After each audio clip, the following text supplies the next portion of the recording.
Hey everybody, I'm Carl Lanning, Brazos River Charter School with This Week in History, specifically the week of October 25th through 31st. Well, let's see. Last week, I mentioned this gentleman and his war with his own fame. This, of course, is Pablo Picasso. On October 25th, 1881, Picasso was born. He is one of the very few artists that became a household name in his own lifetime. And his output of work was quite prolific as well in just about every medium you care to name. Now, as he got older and he got more famous, he began to dislike the world of art and art collectors. He came to believe that his art fetched such high prices many times because it wasn't necessarily great work, but because of his name, because it had his signature on it. People were buying his name, he believed.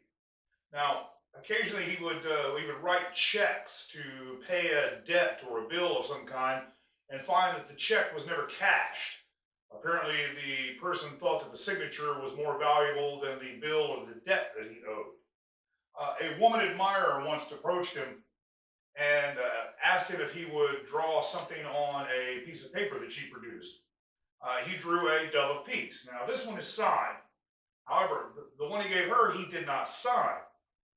She loved it and asked him if he would, to which he answered, yes, he would, but he named an exorbitant price. The woman said that that was ridiculous and that it had only taken him a moment or two to make the drawing. And his answer was, no, madam, that is the product of a lifetime. Many times he would go to restaurants and pay for meals with little sketches that he would do on a napkin or something. Again, this one is signed, but at one particular one, when he was asked, he made a little drawing and he was asked by the owner if he would sign it.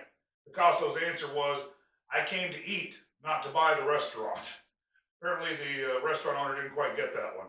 So, Pablo Picasso at war with his own name. On October 25th of 1888, Richard Byrd was born.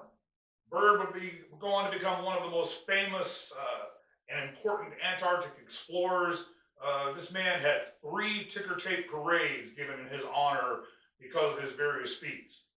In 1934, Byrd decided to attempt something that had never been done before.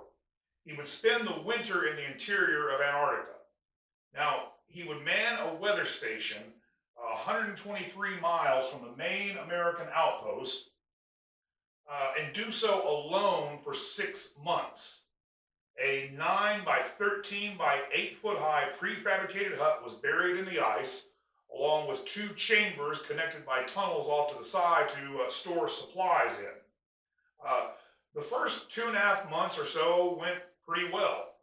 Byrd regularly sent Morse code messages, that's his antenna setup, to his men back at Little America Station regarding weather conditions, astronomical observations, and meteor sightings as well. Then Byrd's transmissions became less frequent, and more alarmingly to his men, they became unreadable, as if he had forgotten Morse code. It was gibberish. Byrd was suffering from shooting pains and nausea, he noted in his diary. These are sure signs of carbon monoxide poisoning. He had a gas cook stove and a gas generator for electricity, but the exhausts were clogged with ice and he was unable to remove the clog. Even with the temperatures at 7 degrees below zero, he could only use them intermittently, and even then, with the hatch to his hut at least partially open. He did not alert his men because he didn't wish them to risk their lives to try and rescue him. Fortunately, the men guessed that something was terribly wrong, and after three tries, a rescue group did reach Byrd. They found him weak and frail, and that he lost 60 pounds during their ordeal. They stayed with him for the next 2 months until the weather improved and he could be taken out. There's a great book called Alone that was written by Richard Byrd about that experience, and it really is a fantastic book. Well, on October 27th of 1858, Theodore Roosevelt was born. Now, I don't hide the fact that I'm a great admirer of Theodore Roosevelt. His biography reads like an action film with tragedy in every chapter as well.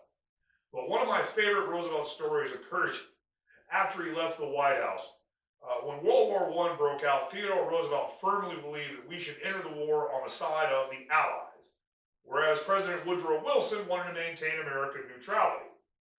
When we did declare war 3 years later in 1917, Roosevelt was able to get a meeting with Wilson at the White House. Now, Wilson was rightfully skeptical of meeting the man who had referred to him publicly as that cowardly skunk in the White House.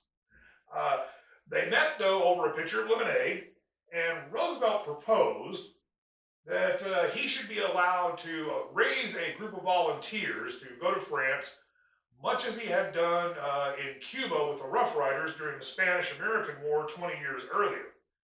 His request was refused. As he was leaving, he spoke with a man who was part of the permanent White House staff and told him what the meeting was about.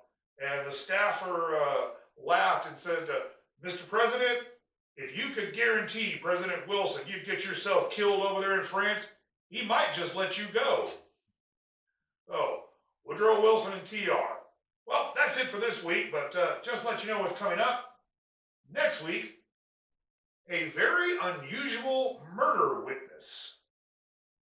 Thank you for your time. I'm Carl Lanning, Brazos River Charter School, and we look forward to seeing you right here next week.